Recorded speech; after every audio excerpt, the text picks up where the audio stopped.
Research proposal present करते वक्त किन किन चीज़ों का ख्याल रखना चाहिए। हमारे जो अपने एक आइडियाज़ होते हैं, कोई क्रिएटिव हम सोचते हैं रिसर्च के हवाले से, उसको सिंपल और इम्प्रेसिव कैसे प्रेजेंट कर सकते हैं प्रोफेसर के आगे या किसी में अप्लाई करते हैं। सीवी कैसे बनाएं या कवर लेटर कैसे बनाएं। उस सीवी हम शेयर करते हैं तो उससे क्या कौन कौन से सीवी में चीज़ें होती हैं, लाइक रिसर्च पेपर और चीज़ें जिनसे ज़्यादा क्वेश्चन होने के चांसेस होते हैं। इंटरव्यूज वो किस तरह से होते हैं, कितने प्रोफेसर्स होते हैं, और रिसर्च ग्रुप हो गया या रिसर्च टॉपिक या प्रोफेसर कैसे सिलेक्ट किया जाए, इसकी कोई टिप्स एंड ट्रिक्स। और इंटरव्यूज यूजुअली कितने होते हैं पीएचडी या पोस्ट डॉक में बात करें। इंटरव्यूज होते हैं वो टेक्निकल ज़्यादा होते हैं या थोड़े बिहेवियर क्वेश्चन या पर्सनल क्वेश्चन भी होते हैं। इंटरव्यूज के दरमियान कोई ऐसी टिप्स एंड ट्रिक्स जो आपने यूज़ की हो, और अगर इंटरव्यूज में मोस्ट कॉमनली क्वेश्चन जो पूछे जाते हैं, अगर कोई ऐसे क्वेश्चन है और आपने कोई ऐसी गलतियाँ नोट की हैं जो यूजुअली स्टूडेंट्स इंटरव्यूज में करते हैं और उन्हें अवॉइड करना चाहिए। सही। और ड्यूरिंग अगर इंटरव्यूज में कोई क्वेश्चन का आंसर ना आए तो उसे कैसे हैंडल किया जाए। अगर में साउथ एशियन स्टूडेंट ज़्यादा किस चीज़ में लेक कर रहे होते हैं या स्ट्रगल कर रहे होते हैं ड्यूरिंग इंटरव्यूज। देखिए, अगर सीवी की और रिसर्च प्रपोजल की बात करें, कितने पेजेस के होने चाहिए। तो लाजमी तौर पर पाकिस्तान में अगर रह रहे हैं या इंडिया में रह रहे हैं, साउथ एशियन कंट्रीज के जो भी स्टूडेंट्स हैं वो सब लोग लाजमी ट्राई करें।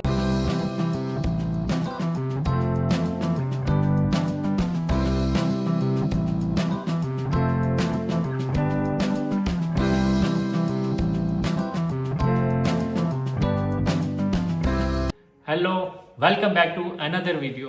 दोस्तों, लास्ट वीडियो हमने बनाई थी पीएचडी एडमिशन इन इटली। तो मुझे काफ़ी क्वेरीज आ रही थी, काफ़ी दोस्तों के मैसेज आ रहे थे कि एडमिशन क्रैक कैसे करें, लाइक इंटरव्यू जो होते हैं प्रोफेसर के साथ पीएचडी या पोस्ट डॉक के, वो क्रैक कैसे करें। लास्ट वीडियो में हमारे साथ थे डॉक्टर राजेश। आज स्पेशली मैं उनसे मिलने आया हूँ और इस वीडियो हम बात करेंगे कैसे करें। डॉक्टर राजेश ने रिसेंटली अपनी पीएचडी इटली से कंप्लीट की है और अभी इन्होंने पोस्ट डॉक स्टार्ट की है यूनिवर्सिटी ऑफ मिलान में। और हम आज उनसे जानते हैं कि कौन सी वो टिप्स एंड ट्रिक्स हैं कि आप कैसे वो प्रोफेसर के जो इंटरव्यूज हैं उन्हें क्रैक कर सकते हो। Welcome Rajesh, please introduce yourself, कहाँ पे पढ़ रहे हैं, क्या है। जी, जैसे कि आप लोगों को पता है, पहले भी एक वीडियो आ चुकी है हमारे साथ और इंट्रोडक्शन में ऑलरेडी आपको बता चुके हैं राजेश कुमार, डॉक्टर राजेश कुमार। और पीएचडी जो है वो कंप्लीट की है हमने पलेर्मो से, और हम अभी पोस्ट डॉक कर रहे हैं यहाँ पर मिलान के अंदर। और that's all. Thank you doctor साहब। अब सबसे पहले ये होता है कि जब पीएचडी या पोस्ट डॉक के लिए अप्लाई करते हैं तो इंटरव्यू से पहले कौन कौन सी चीज़ें हैं जो सीवी कैसे बनाएं या कवर लेटर कैसे बनाएं, उसके हवाले से थोड़ा गाइड कर दें। देखिए, सीवी हमने पहले भी कहा था और अब दोबारा यही कह रही हैं कि सीवी जो है वो आप लोगों को यूरोपियन जो यूरो फॉर्मेट जो हमारा, ठीक है ना, यूरोपास फॉर्मेट जिसको कहते हैं, गूगल पे जाएं, यूरोपास लिखिए और अकाउंट बनाएं और जस्ट आप उसमें अपनी जो पर्सनल डेटा है, इन्फॉर्मेशन है, पर्सनल इन्फॉर्मेशन हो गई आपकी, ठीक है ना। इसके अलावा आपने जो भी आपकी एजुकेशन है कंप्लीट की है, इंटर्नशिप्स की हैं, पब्लिकेशन है, वो सारी आप वो मेंशन करेंगे। और उसके बाद उसके अकॉर्डिंग आपकी जो सीवी बन जाती है, उसके अकॉर्डिंग वो आपकी सीवी को असेस करते हैं कि आप में क्या कैपेबिलिटीज हैं, ठीक है ना, कि आपको पोस्ट डॉक की पोजीशन जो आपको असाइन करें, ठीक है ना। अगर उनको लगता है कि हाँ इसकी सीवी अच्छी है और हम इसको कॉल करें इंटरव्यू के लिए, पोस्ट डॉक के लिए, then they will call you. सही। अब हम बात करते हैं कि जो इंटरव्यूज वो किस तरह से होते हैं, कितने प्रोफेसर्स होते हैं, इस हवाले से थोड़ा गाइड कर लें। Usually, when you are applying for postdoc, they will send you an email regarding interview and they will keep you CC some professors. So आपको उसी में पता चल जाएगा कि आपका जो पैनल बनेगा वो कितने लोगों का होगा। सीसी के अंदर आप देखेंगे, जनरल टर्म्स हम देखें तो 4 पीपल होते हैं मिनिमम, ठीक है ना, 4 होते हैं। अब ये वेरी करता है कि कभी हो सकता है कि कोई एक दो ज़्यादा हो जाए या कम हो जाए, ठीक है, बट मिनिमम 3 से 5 के दरमियान आपके पास 3 और 5 मैक्सिमम, ये 5 लोगों का पैनल होगा। और जिसमें एक हेड होता है डिपार्टमेंट का और एक डायरेक्टर होता है और एक जो प्रोफेसर होता है आपका वो होता है, बाकी 2 कुछ और लोग होते हैं, प्रोफेसर होते हैं वो भी, बट वो पैनल के जो है वो हिस्सेदार होते हैं, ठीक है ना, पार्ट ऑफ पैनल।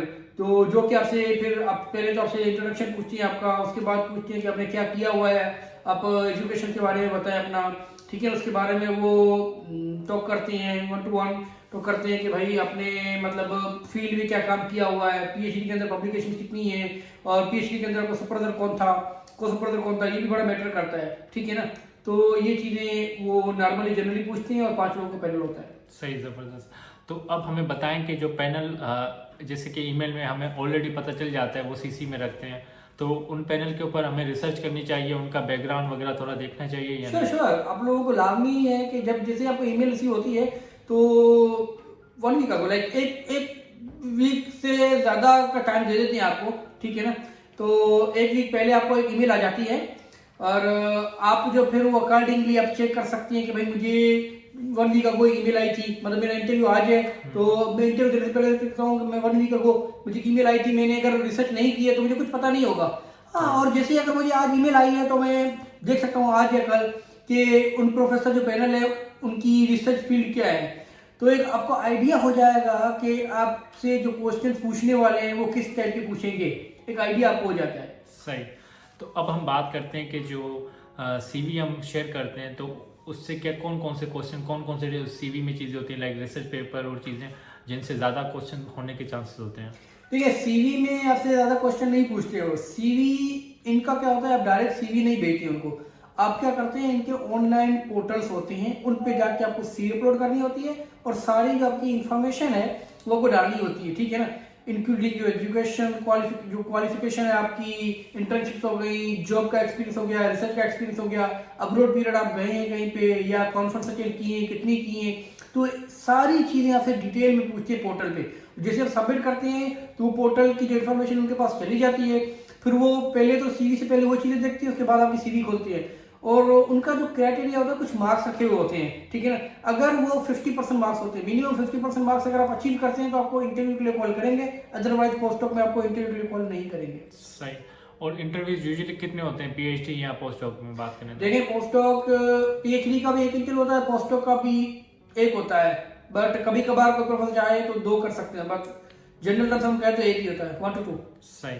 और जो इंटरव्यूज होते हैं वो टेक्निकल ज़्यादा होते हैं या थोड़े बिहेवियर क्वेश्चन या पर्सनल क्वेश्चंस भी होते हैं? टेक्निकल ज़्यादा ही होते हैं और उसमें ज़्यादातर आपका फील्ड का आता है। सही। और इंटरव्यूज के दरमियान कोई ऐसी टिप्स एंड ट्रिक्स जो आपने यूज़ की हो थोड़ा क्रैक करने के लिए? देखिए, सबसे पहले तो यही है कि आप प्रोफेसर जो आपको इंटरव्यू लेने वाला है, कंडक्ट करने वाला है, उनका बैकग्राउंड चेक कर लें आप। ये एक बहुत बड़ी टिप है आप लोगों के लिए, ठीक है ना। जैसे ही आप लोगों ने बैकग्राउंड चेक कर लिया तो आइडिया हो गया कि भाई इसकी फील्ड ही है, उस प्रोफेसर की ये फील्ड है और ये वाला फील्ड जो प्रोफेसर ये ज़्यादा क्वेश्चन नहीं पूछ सकता मुझसे, या इसकी फील्ड थोड़ी चेंज है, ठीक है ना, इधर पैनल ले रहे हैं, एक्सपर्ट में आ रहा है क्या है। तो एक तो ये चीज़ है आपकी। इसके अलावा आप जब इंटरव्यू है तो उससे पहले थोड़ा सा ना अपने आप को प्रिपेयर कर लें कि और फील्ड के बारे में, पब्लिकेशन के बारे में, जो पब्लिकेशन हमने की हुई है, ठीक है ना, उनको थोड़ा गो थ्रू कर लें आप और देख लें कि मैंने क्या क्या किया है। अगर कोई पूछे कि पब्लिकेशन में क्या किया तो मैं क्या जवाब दूंगा, ठीक है ना।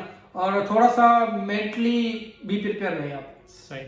और रिसर्च ग्रुप हो गया या रिसर्च टॉपिक या प्रोफेसर कैसे सिलेक्ट किया जाए, इसकी कोई टिप्स एंड ट्रिक्स? देखें, पोस्टडॉक के अंदर आपको जैसे ही आप अप्लाई करते हैं पोस्टडॉक के लिए किसी भी यूनिवर्सिटी में तो आपको एक कॉल आती है उनकी, ठीक है ना। कॉल मीन्स के एडवर्टाइजमेंट जिसको कहते हैं। सही है। तो उसके अंदर मेंशन होता है कि ये टॉपिक है, ये प्रोजेक्ट है इसका, और इस पर आप अगर इंटरेस्टेड हैं तो आप अप्लाई करें। तो अगर आप इंटरेस्टेड हैं तो आप अप्लाई कर सकते हैं। वो आपको पता चल जाता है कि भाई मैं क्या अप्लाई करने वाला हूँ और इसमें क्या होगा मेरे साथ। सही। और अगर इंटरव्यूज में मोस्ट कॉमनली क्वेश्चन जो पूछे जाते हैं, अगर कोई ऐसे क्वेश्चन हो जो आप शेयर करना चाहें? देखिए, सबसे ज़्यादा और जो कॉमन क्वेश्चंस जितने इंटरव्यूज हमने दिए हैं उनमें से क्वेश्चन जो कॉमन क्वेश्चन आते हैं वो ज़्यादातर यही होते हैं कि पब्लिकेशन कितनी है आपकी, ठीक है ना, और पब्लिकेशन के अंदर आपने क्या क्या काम किया हुआ है, और Q1 Q2 जनरल में पब्लिकेशन कितनी है आपकी, ये बड़ा मैटर करता है। सही। और आपने कोई ऐसी गलतियां नोट की हैं जो यूजुअली स्टूडेंट्स इंटरव्यूज में करते हैं और उन्हें अवॉइड करना चाहिए? जी बिल्कुल, इंटरव्यू के अंदर हमारे पास काफ़ी गलतियां हम करते हैं, ठीक है ना। तो हम अपना होमवर्क जो प्रॉपर नहीं करते इंटरव्यू से पहले। हमें जो चाहिए कि अपना होमवर्क जो प्रॉपर कर लेना चाहिए, ठीक है ना। अगर आप होमवर्क पूरा प्रॉपर कर लेते हैं ना तो समझ लें कि 95% चांस है कि आप गलती नहीं करेंगे। सही। और इंटरव्यूज में बॉडी लैंग्वेज या फिर कॉन्फिडेंस मैटर बड़ा मैटर करता है body language as well as आपकी जो आप कह लें आपकी इंग्लिश कितनी अच्छी है, ठीक है ना, आपकी इटालियन कितनी अच्छी है, और अगर आप इटालियन थोड़ी बहुत भी आती है आपको तो वो भी मैटर करती है। सही। और रिसर्च प्रपोजल प्रेजेंट करते वक्त किन किन चीज़ों का ख्याल रखना चाहिए? देखिए, रिसर्च प्रपोजल के अंदर आपको जब आप अप्लाई कर रहे होते हैं पीएचडी के अंदर, तो रिसर्च प्रपोजल में आपके पास चीज़ें आती है कि आपका मेन जो मोटिवेशन है क्या, आपको करना क्या है, क्या करना चाह रहे हो आप, ये मेन मोटिवेशन होता है, और क्या टेक्निक्स अप्लाई करोगे, और वो स्टेट ऑफ आर्ट होनी चाहिए। सही। जो स्टेट ऑफ आर्ट चल रहा है आप, तो उसके अकॉर्डिंग कंपेरिजन करनी है आपको कि भाई मैं कंपेयर कर रहा हूँ स्टेट ऑफ आर्ट से। और हमारे जो अपने एक आइडियाज़ होते हैं, कोई क्रिएटिव हम सोचते हैं रिसर्च के हवाले से, उसको सिंपल और इम्प्रेसिव कैसे प्रेजेंट कर सकते हैं प्रोफेसर के आगे या किसी में अप्लाई करते हैं तो? विथ रियल टाइम एग्जांपल्स आप दे सकते हैं, रियल वर्ल्ड एग्जांपल हो गए आपके, ठीक है ना, कुछ एप्लीकेशन उनकी बता दें, तो इस तरीके से आप कर सकते हैं। सही। और ड्यूरिंग अगर इंटरव्यूज में कोई क्वेश्चन का आंसर ना आए तो उसे कैसे हैंडल किया जाए? देखिए, अगर कोई क्वेश्चन का आंसर आपको नहीं आता है तो आप ये मत बोले कि no I don't know, I don't know, no no so ये नहीं होगा कि वो तो बोलेगा इसको नहीं आता। आप क्या करें, उसको कुछ इस तरीके से हैंडल करें कि वो आंसर ना भी हो, पर आप उसको इस तरीके से बताएं कि प्रोफेसर समझेगा अच्छा ठीक है। जैसे कि कोई क्वेश्चन पूछे आपको कि आपने जो है वो फॉर एग्जाम्पल के तौर पर मशीन लर्निंग कंप्यूटर विजन के अंदर इस पे काम किया है, अगर या कोई पर्टिकुलर टॉपिक पूछ लिया या कोई एक ऐसी चीज पूछ ली आपसे जो आपको नहीं आती है, तो आप कह सकते हैं कि अच्छा इस बारे में, हाँ इसको मैंने थोड़ा सा देखा था, बट यूजुअली मैंने इंटरनेट अंदर यूज नहीं किया है मेरे प्रोजेक्ट के अंदर, बाकी इसका थोड़ा सा आइडिया है मुझे, मैं इसको ज्यादा एक्सप्लेन जो है वो एक्सप्लेन करूंगा, चेक करूंगा, मजीद इसके बारे में मजीद पढ़ूंगा इसके बारे में और क्या चीजें देखूंगा। सही। और आपकी नज़र में साउथ एशियन स्टूडेंट ज़्यादा किस चीज़ में लेक कर रहे होते हैं या स्ट्रगल कर रहे होते हैं ड्यूरिंग इंटरव्यूज? देखिए, वो तो सीवी में बहुत इशू आता है उनकी। सीवी मेन है, सीवी रिसर्च प्रपोजल, ठीक है ना, और ईमेल किस तरीके से कर रहे हैं प्रोफेसर को, या वो अप्लाई कर रहे हैं पोर्टल पे तो किस तरीके से कर रहे हैं, क्योंकि बहुत ज़्यादा गलतियाँ वो पोर्टल पे अप्लाई करने पे ही करते हैं। सही। और अगर सीवी की और रिसर्च प्रपोजल की बात करें, कितने पेजेस के होने चाहिए? देखिए, सीवी यूरोपास में अगर सीवी बना रहे हैं तो आपको 3 से 4 पेजेस की चली जाती है। वैसे नॉर्मली यही सजेस्ट किया जाता है या रिकमेंडेड है कि आप जो है वो 2 पेजेस की बनाएं सीवी, बट यूरोपास में आप 3 पेजेस तक जा सकते हैं, 3 से 4 पेजेस तक। सही। और जब इंटरव्यूज खत्म हो जाए और रिसर्च प्रपोजल कितने पेजेस का होना चाहिए? वो भी आपका 5 6 7 5 पेजेस तक जाता है, उससे ज़्यादा कहीं जाता है, इवन 10 12 15 पेजेस तक भी जाता है। सही। और जब इंटरव्यू खत्म हो जाए तो उसके बाद स्टूडेंट को क्या करना चाहिए? लाइक कोई ऐसी चीज़ें दोबारा उसको रिव्यू करें या वेट करें प्रोफेसर का? नहीं, वो वेट करें अनटिल अनलेस कि अगर आपको कोई रिस्पॉन्स नहीं आता है, ठीक है, तो वेट करें। या ये आप कर सकते हैं कि आपका इंटरव्यू होने के बाद, क्योंकि इंटरव्यू होने के बाद क्या है, उनकी कुछ डेडलाइन होती है, वो कॉल खुद ही एडिटर में पब्लिश कर देते हैं, ठीक है ना, तो उस लिहाज से आपको ईमेल नहीं करनी चाहिए। बट कि हाँ, अगर आपको ईमेल करनी है कोई किसी प्रोजेक्ट के लिए, पोजीशन के लिए कोई अवेलेबल हो, उसके अकॉर्डिंग आप बोल सकते हैं कि भाई 1 महीने बाद कि भाई मेरा नाम यहाँ पे नहीं आया, सिलेक्ट नहीं हुआ है या हो गया है, व्हाटएवर। अगर हो जाता है तो उसके बाद तो आप कॉन्टेक्ट कर लेते हैं। सही सही सही। आपकी तरफ से कोई एक गोल्डन एडवाइस स्टूडेंट्स के लिए जो अप्लाई कर रहे हैं पीएचडी या पोस्टडॉक इटली में या यूरोप में? देखिए, सबसे पहले तो ये है कि आप लोग लाजमी तौर पर पाकिस्तान में अगर रह रहे हैं या इंडिया में रह रहे हैं, इन साउथ एशियन कंट्रीज के जो भी स्टूडेंट्स हैं वो सब लोग लाजमी ट्राई करें बाहर के लिए, फॉरेन कंट्रीज के लिए, मास्टर्स हो चाहे वो पीएचडी हो और पीए पोस्टडॉक हो, ठीक है ना, तो आपको लाजमी अप्लाई करना चाहिए। और जो चीज़ें हमने बताई उन पे आप लोगों को फोकस करना चाहिए, सीवी पे, रिसर्च प्रपोजल पे। और आप चाहें तो ये भी कर सकते हैं कि प्रोफेसर्स को ईमेल कर सकते हैं। यूजुअली इटली के अंदर या इवन हमारे पास कुछ कंट्रीज के अंदर प्रोफेसर डायरेक्ट जो वो लिंक नहीं होते, ठीक है ना, उनके हाथ में नहीं होता कि वो आपको सिलेक्ट करें। बट आप ये कर सकते हैं कि उनको ईमेल करें कि मैं इंटरेस्टेड हूँ आपके रिसर्च ग्रुप में।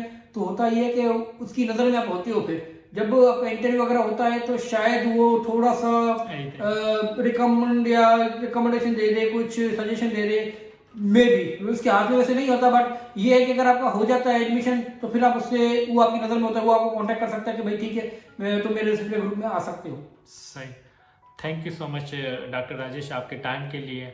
और आई होप ये सेशन इंफॉर्मेटिव रहा होगा जो भी व्यूअर्स देख रहे हैं, ना सिर्फ पीएचडी पोस्टडॉक बल्कि मास्टर्स स्टूडेंट लेवल के लिए भी।